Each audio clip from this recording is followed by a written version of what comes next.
Our largest export destination, the United States, has imposed tariffs of nearly 50% on most engineering products under the new trade measures. This is a major setback for exporters who have built relationships with US buyers over decades. Our second largest market, the European Union, presents multiple challenges. From January 1, 2026, the Carbon Border Adjustment Mechanism, CBAM, will come into effect, requiring exporters to account for carbon emissions and pay a carbon price to access the EU market.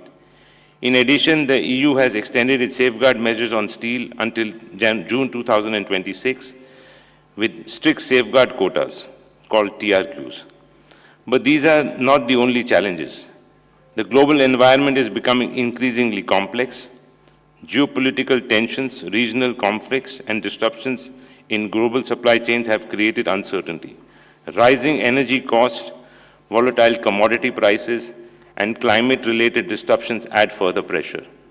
Protectionist policies in many countries are reshaping trade dynamics. In short, the world is changing rapidly, and we must adapt to stay competitive. Our ambitious targets.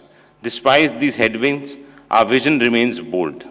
The Government of India has set an ambitious target of $250 billion in engineering exports by 2030 and US dollars 1.25 trillion by 2047 when India celebrates 100 years of independence. Now, the way forward, 5E framework. To achieve these goals, we need a clear roadmap. EPC India's strategy for the future is anchored in the 5E framework: elevate, expand, embrace, empower, and enable. Elevate. We must move up the value chain by focusing on high-tech, high-value products. Competing on price alone is no longer sustainable. We need to compete on quality, technology, and innovation. Expand. We must expand our global footprint beyond traditional markets. Latin America, Africa, and parts of Asia offer untapped opportunities. If you like the video, do like, comment, share, and subscribe.